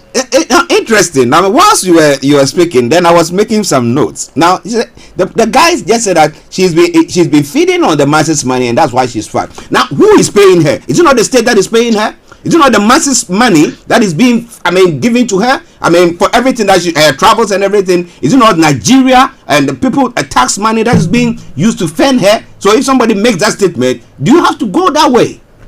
Jesus. Well, that is part of the rule of law in Nigeria, as we say. Starr Radio UK, your finest African and Caribbean radio station. For scarcity, I've been looking at images coming out of Nigeria again, as more Nigerians are facing heavy queue, with the scarcity, and the price also is becoming unbearable for an average Nigerian. I actually got a video that was sent to me, and the young man said he was standing for 7 hours and he's not even sure whether he will eventually get a petrol after getting closer to the pump. But it seems the NNPC is giving assurance to Nigerians this morning. For scarcity, no planned price hike, says the federal government. Queues spread as quickly as possible. There will be no full price hike during the Christmas period, says the government, and the NMDPRA assures motorists current stock can last for 34 days. Government can't continue subsidy amid diversion, NNPC source. First, the first time in weeks since the scarcity of the premium motor spirit, popularly called petrol, began, the federal government opened up and declared on Wednesday yesterday that there was no plan to increase the pump price of petrol, at least during the Christmas season. However, government comment came amid worsening and persisting fuel scarcity, which has spread quickly across the country, and we are now getting the price of that at about 285 naira per liter. Some are getting them at 300, and if you want it at black market, that means you have to cough about almost 500 naira in Lagos. But the government disclosed yesterday that there was fuel supply in stock that could last the country for at least 34 days. We hope the government will do the needful to the average Nigerians that are already going through so much pain already as well. Let's go through some of the other headline, and we can come back to you. Red Committee quiz a Jeep oil over tax evasion. Tax evasion is something that most countries around the world, especially big multinational organizations, try to avoid. We are still serious fighting corruption. This is coming from the Vice President Yemi Osinbajo. With an all of society approach, Nigeria must shun the disaster of corruption, embrace honesty, unity to build a great country, because integrity and trustworthiness are vital attributes for success, according to the Vice President. And I hope that will start with the arrest of the Inspector General of Police, which the Vice President did. I hope that would also be part of the Chief of Army Staff, which the Vice President can intervene and let the other person be the caretaker. Professor Osinbajo stated this at the official launch of the Economic and Financial Crimes Commission, EFCC, integrity, zero tolerance manual for school clubs, which was held at the Model Secondary School Maitama in Abuja yesterday. Professor Osinbajo noted the establishment of Integrity Club is a vital step in finally achieving this milestone in building of a future against the disaster of corruption. Corruption in this government is something that has gone, more than a balloon, but yet not the Vice President is able to stop the corruption under their nose. Let's go straight to some of the other headlines as we have it. Northwest APC woman promised Tinubu a massive vote. It looks like the Northwest is saying that Tinubu will get a lot of vote from them. Governor Sule promised to prioritize education in Nasarawa. Naira maintains value against the dollar, 445, according to what we have here. But in the black market, it's definitely more than that, and not an average Nigeria will get access to those, exchange rates as we have it as well. Ebonyi also decries Buhari regime's harsh treatment on lecturers, according to what we have. Also urged the Buhari regime to avoid engaging in any activity that could plunge the nation's public university system into another needless strike. The Academic Staff Union University, Alex Ekweme Federal University in Ebonyi chapter, has now slammed President Muhammadu Buhari's regime for his harsh treatment on lecturers. It seems that the union therefore appealed to stakeholders to prevail upon President Muhammadu Buhari's regime to avoid engaging in any activity that could plunge the nation's public university system into another needless strike. This was disclosed during a peaceful protest yesterday. We saw in Abia State yesterday where the women came out in protest for the holding of Nnamdi Kanu, as in the last almost a year now. Nnamdi Kanu is still in the custody of the Nigerian government, even though he has been acquitted of all charges. And yesterday, Abia camp, the mothers came out yesterday, to protest against, Nnamdi Kanu detention in the Nigerian custody. I'm going to take us straight to the social media, and then when we come back, we will then be able to review some of those issues as well. This morning, quite a lot is trending on the social media. Aisha Buhari is still trending. Resign is also popping up. I'm not sure who they're asking to resign, but we will look into that in just about a few minutes as well. Aisha Buhari is trending at about 53.4K tweet this morning, and now some are now saying Nigerian best first lady retweet for Aisha Buhari, like for Patient Jonathan, and as I speak to you right now, only 178 have retweet for Buhari, while 11,000 have liked for Patient Jonathan. So it seems that more Nigerians prefer the former president's wife, Patient Jonathan, as against Aisha Buhari. So let's take a look at what people are saying.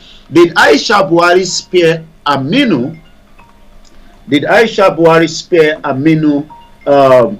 Did Aisha Buhari spare Aminu because he's coming from the north? No, religion only matters to you, the poor man. They only employ it when they want to use it. Neferati says, and I quote, Aminu is misguided. Rejoicing over Deborah's death shows he inherited a generation's age. Whether it changed for the better is entirely is akara and bread.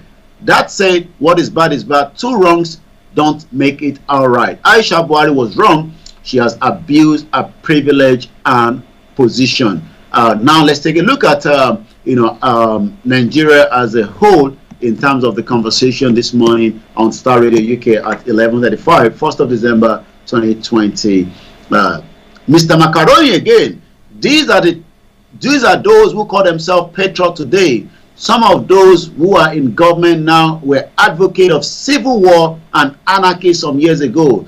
They are now in power. There's false scarcity everywhere. The people are suffering. If we talk, they call us enemies of Nigeria. And he was actually referring back to Bashir Ahmed, which is the current one of the social media handle for this government, that in 2012, he says on a tweet that I've got here, when the petrol was 65 naira, hashtag occupy Nigeria at 65 naira or continue protest, not peaceful, and then civil war. And you can now that since they are now in government, not much people are saying they are not doing much, according to Macaroni. And the last one is coming from Reno Douala. Aminu Adamu was kidnapped from school, beaten, humiliated, tortured, and detained against his will. He has gone through emotional, mental, physical pain and is currently unable to prepare for his exam. All these crimes were perpetrated by the First Lady of Nigeria. Star Radio UK, your finest African and Caribbean radio station in London, and I come back to you now in the studio, Mr. Archie. Yes, listeners, Mr. Olayomi Kwake in our North London studios. I'm Archie here in the South studios, and we are bringing you updates from Nigeria. Now, a quick one before we go. I know that there are other commitments there. Now, has the presidency, Hassan Rock, has there been any response for Aisha Buhari's this detention of this young boy? Well, they've not said much. They've actually kept quiet, and that shows, the guilty part of the government. If it was not in their favor, they would have probably come out to defend it. None of the media handle, from Garba Shehu to Femi Adesina, have come out to defend, this. But I'm sure they are preparing their cooked-up story before the weekend, and then probably we get something coming up on Monday. But the backlash has been, very, very negative about the abuse of power by the wife of the president, Aisha Muhammadu Buhari. Well, listeners, Star Radio UK. One more before we call it off. Now, journalists are seeking provision of adequate security. Is it for the elections, or like we just take a typical case of what this young man has just tweeted? Okay, there's an alibi of truth in there, but why are journalists calling for adequate protection? Well, participating at the capacity building workshop on conflict and sensitive reporting and the 2023 general elections for working journalists in Kano State, I've stressed the need to ensure the safety of media professionals before, during, and after the election. So it is definitely, got to do with the election. The call was again contained in a communique that was issued ending one of the one-day workshop held at the 10 to 10 restaurant in Kano yesterday. The communique was signed by the chairman and the secretary drafting committee, Abubakar A. Dangabo and Adiza Mohammed, respectively. The participants were drawn from the Independent National Electoral Commission, the Nigeria Union of Journalists, and various media organizations in the state, resolved to work closely with all other relevant stakeholders to ensure free and fair and credible election in 2023. Well, we hope that they get the necessary protection that they need, because we know where the rule of law doesn't actually work. Even if something happens and the court rules that the person should be compensated or the person should be released, as whether that's going to be happening, we're not very sure. But Yomi, before we go, well, we'll be back again same time tomorrow. Where we continue to look and review all the news and the airlines coming out of Nigeria. Keep safe. Remember, that there is quite a lot going on in Nigeria as we speak. Yesterday, we got an information that a young man, again working with a VON, Voice of Nigeria, was actually kidnapped and ransom has now been asked. He was on his way home. These actually took place in Lagos State. Wow. So that means now, and it's not the first time that this is coming up. Nigerians need to be very, very vigilant in the surroundings. If you're not too sure of that particular Keke Marua or the Okada that is going to take you, why not just wait a little bit more for the next one so that you don't become a victim of kidnappers? Oh my goodness. As we say on this platform, the first day of December, may Nigeria never happen to each and every one of us. Thank you, Yomi. Have a lovely day, and we'll catch up later. Bye for now. Bye-bye. Well, listeners, that was Mr. Olayomi Koiki bringing you updates from Nigeria. It's now gone 20 minutes to the top of the hour. As I said, yes, it's going to be a very short, brief, and concise program. So exactly at 12 o'clock, we'll be bringing the program to a close. However, the lines are open now. If you want to add your voice to the discussions, feel free to do so. And as I did announce earlier on, well, this evening is happening live. What is happening live? Let me come back. Let me come back to that. Just bear with me once I try to sort that out. Yes. Okay. Peru say amen and amen. Okay. Now this evening, exactly at 7 o'clock, KB Bosman. My apologies. KB Bosman and Vicky Newton will be bringing you the property hour. Their guest will be Hannah Atiasi, who is the CEO of the real estate broker E-Wells Reality and Consultancy. Well, they'll be looking at the topic first time buyers in Ghana seminar that is going to be taking place. So make sure your dials are logged on Star Radio UK exactement at 7 p.m. when KB Bossman comes your way with the property hour show. All right then. So now let's move on. A quick break, and then let me bring you what is happening in other parts of the world. But for now, just stay tuned. Don't you go away. Hi guys, this is your friend Uruj from SendWave. SendWave is a money transfer app that is used by people all over the world to send money to their loved ones in Africa. With SendWave, you can send money to Ghana, Nigeria, Kenya, Uganda, and Tanzania. And the best part is, SendWave is absolutely commission-free. Our exchange rates are excellent. You can see for yourself by checking them out on our website.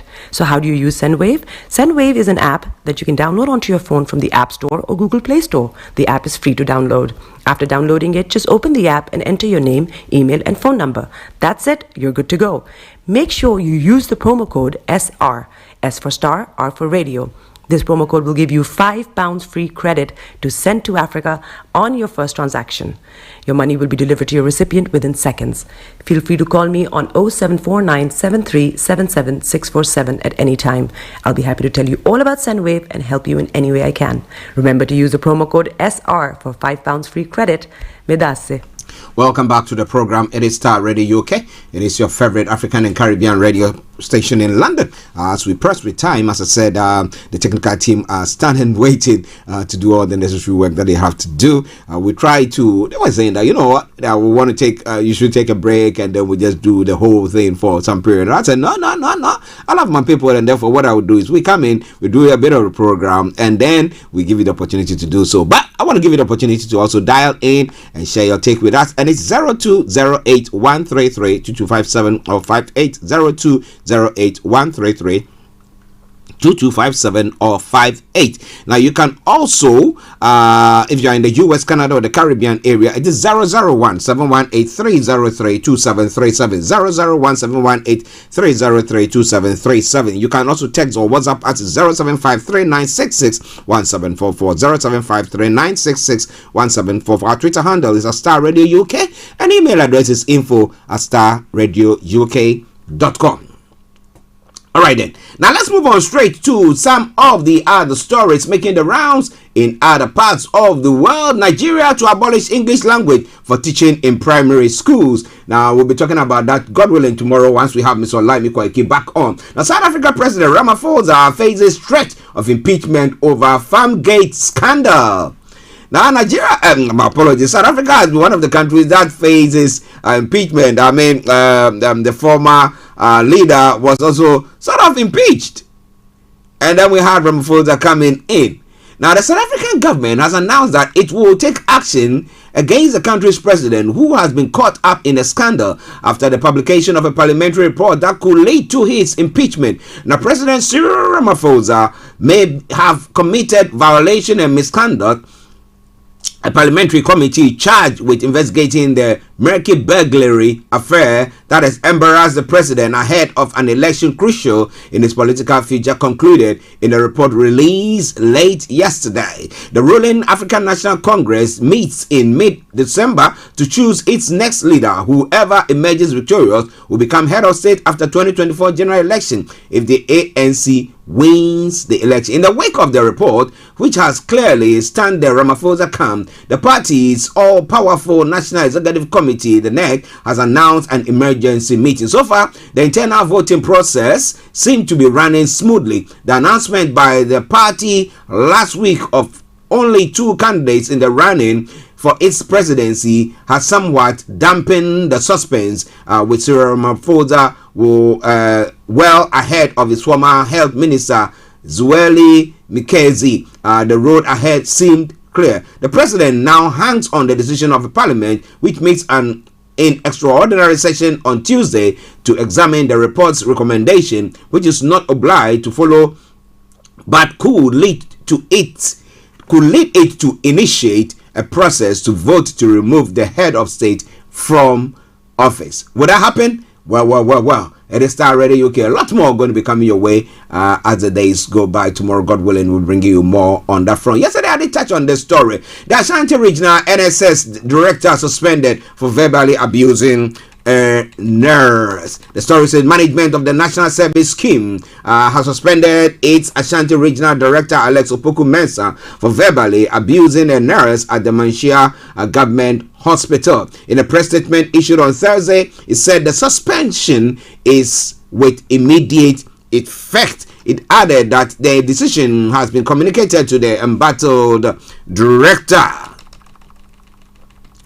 Okay, the management of the National Service Scheme has suspended the Ashanti Regional Director, Mr. Alex Opoku-Mensah, with immediate effect. The announcement of the suspension was made yesterday at an emergency meeting. The management of the scheme had Mr. Alex Opoku-Mensah accepts of the release stated. The action, according to the statement, is to allow the further investigations into his conduct. The decision is to allow for further investigation into alleged verbal assault on the nurse on duty at the Manshia Government Hospital. The statement added, Mr. Alex Opoku is said to have verbally abused a nurse at the Manshia Hospital for the manner in which the healthcare provider spoke with his daughter, who is also a doctor at the facility. The nurse had called the house officer to suggest a change in their prescription because what the latter prescribed was unavailable at the pharmacy. Well, what do you think about all that? It's all coming your way from Starr Radio UK. It is your favorite African and Caribbean radio station in London. Okay, so we got another 13 minutes to run up the program. Okay, interestingly, now instead of our MPs, the Ghanaian MPs, to be in Ghana to see to debating the budget, 2023 budget statement that was, well, what is happening is that they've all trooped into Qatar to go watch or go support the Ghanaian team there. Okay, the Black Stars there. So let me tell you more about what is happening there. The minority caucus in Parliament expressed concern on Tuesday about the absence of members of the majority side of the House from the House.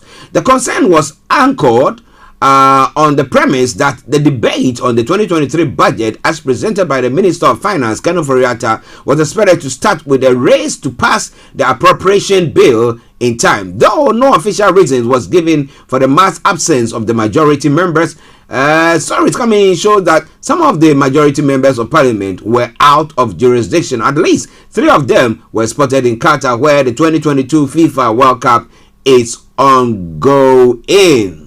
Well, Energy Minister Matthew Poku-Prempeh and Aslo Wusu-Akufo were spotted there as well. One of the MPs who has been in Qatar for the past 2 weeks is Mustafa Yusuf of Yagaba Kubori, who doubles as Minister of Youth and Sport. He has been with a team from their training camp in Dubai through their arrival in Doha for the games. He was among the delegation that received President Ronaldo when he met the team before their match against Portugal. Now, Minister of Communications and Digitalization, who doubles as the Member of Parliament for Ablekuma West constituency, Asolo Wusu Ekufu, was also spotted in Qatar, according to social media posts. Now, Wednesday, November 30, Ursula took to her Facebook page to share a unique photo of herself and former Dutch footballer Patrick Steven Kluivert. Now, she captioned the photo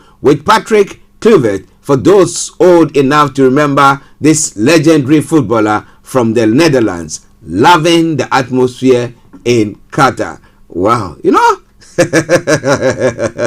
we talk about the rule of law. Interesting. Well. Patrick Yabuama, Okaikwe Central MP, is also in Qatar, where he has been sharing photos of himself in the streets and at the stadium supporting Otto Addo and his charges. All right then. Well, so we see what is going to happen. It's all coming away from Starr Radio UK.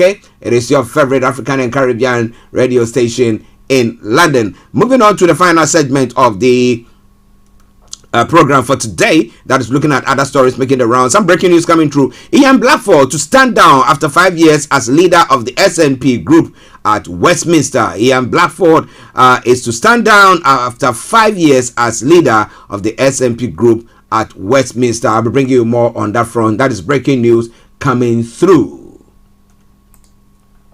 In other world report, the former FTX boss Bankman Fried said, "I didn't try to commit fraud, but what did you try to do when you took people's money?" Bankman Fried, the former boss of collapsed cryptocurrency exchange FTX, has denied committing fraud, now making it his first public appearance since the collapse. The man, once hailed as the king of crypto, told the New York Times he had had a bad month and had almost no money left. The FTX fell apart last month, having once been valued at 32 billion, that is 26.5 billion. Many investors have not been able to withdraw their funds from the now bankrupt global exchange. Mr. Bankman, 30, also said his lawyers had advised him not to speak publicly, but he had ignored them. He denied having moved any personal money out of FTX himself, saying he now has close to nothing. How true is that? And where has all the money gone? All right, then we'll be telling you more about that during the course of the day. Well, in China, dozens of districts in the major cities have now begun lifting lockdown measures despite high case numbers. Well, you don't want to be locked down, so what do they have to do?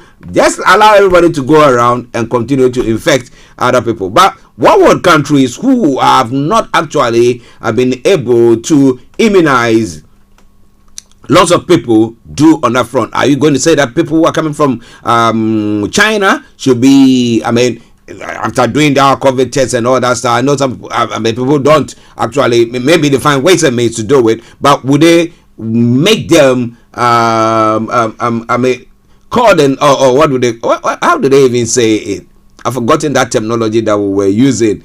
Isolate themselves for a period of time to make sure that they are cleared of it before they enter your nation or your country or whatever it is, so that they don't infect other people there. What do you think? It's all coming away from Starr Radio UK.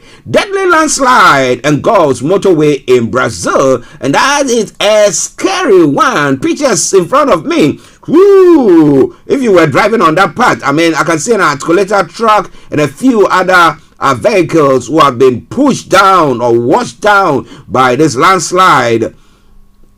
It says a landslide on a motorway in southern Brazil has killed at least 2 people and left dozens missing. A torrent of mud fell on the BR 376 highway in the state of Paraná, hitting more than 21 vehicles, authorities have said. Rescue workers at the scene said bad weather and the remote location were complicating the efforts.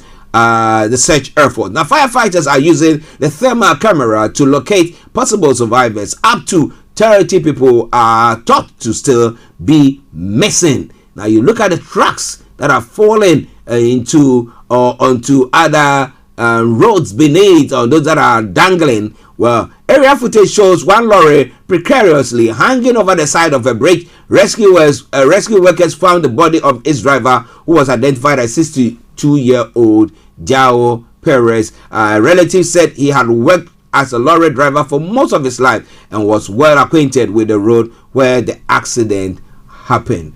May their souls rest in perfect peace, and to the family, our condolences. It is All Star Radio UK. 6 minutes to the end of the program, and let's come one more story, and then we come to the UK.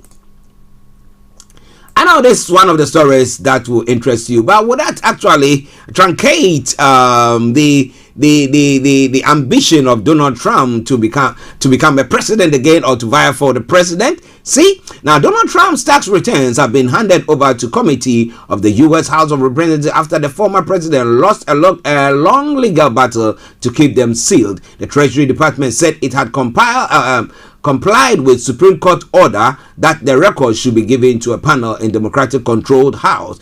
It is not clear if the returns will be made public or what they will reveal. Mr. Trump is yet to comment, but has previously denied any wrongdoings. He declined to release the documents during his 2016 presidential run or subsequently, now breaking a decades-old presidential custom. Mr. Trump recently announced a bid to run for the White House again in 2024 and has described the efforts to obtain his tax document as politically motivated. Now, if you don't have anything to hide, what do you care? I say it all the time. If I don't have anything to hide, you say you want to search me, girl, just do it. But, well, he cares. And what does he care? Let me tell you more about that. Let's come home here in the UK. A man has been found guilty of murdering 2 women. A jury dismissed claims from Mark Brown that he did not kill Leah Wari and that she is still alive. But he said, no. As far as we are concerned, you've killed the person. But if they don't have the body, how do they say it? Well, maybe evidence, DNA and all that stuff might have been found there, and therefore, or remains. Sort of, maybe. But who knows? Now, William and Kate in Boston, after a palace race row, the prince's godmother resigned after repeatedly asking a black British charity boss where she was really from. And that's the question I was asking this morning when I came on. Where are you really from? Do you get offended by that? Somebody said that you might not offend. No. I've met people who are saying, okay, okay, Archie, yeah. Where are you from? I said, well, I'm from this part of London. They said, no. Where are you really from? Where did you come from originally? Okay, I wasn't born here, right? Okay, so then I say, well, I come from Ghana. Okay, but I don't take any offense in that. Honestly, I don't take any offense in that. But some people take offense in that. Now, some of us think, okay, we know we are British. I remember, let me say good morning to my Bishop, Reverend Dr. Francis Okonunu. Yeah, he said that no matter what you do, listen, you will not be 100% accepted. You won't. But I don't know, there's some school of thought that reckons that, look, we are British, we are this, we live in this part of the world, I've got my business, I've got that, and therefore I need to be accorded that. But a palace race incident was abused. That's what the charity boss is saying. But let me play the devil's advocate. Maybe the woman looking at Ngozi Fulani's hair make, okay, the way, I mean, so maybe she's thinking that, or maybe she's from Jamaica or thereabout. So maybe that's what she was trying to pry. So not necessarily being racist, but you know, a black British charity boss who was repeatedly asked where she was really from at a royal reception has said the encounter was abuse. Ngozi Fulani was questioned about the background by Lady Susan Horsey, Prince William's godmother at Buckingham Palace, on Tuesday. The late Queen's lady in waiting has since resigned. Now, Ms. Fulani likened the conversation with Lady Jose 83 to an interrogation. The palace described the remarks as unacceptable and deeply regrettable. And a spokesperson for the Prince William said racism has no place in our society. The incident has overshadowed the Prince and Princesses of Wales' visit to the US to hand out awards for his Earthshot Prize. Well, I think I need to leave it there and let's touch on one political story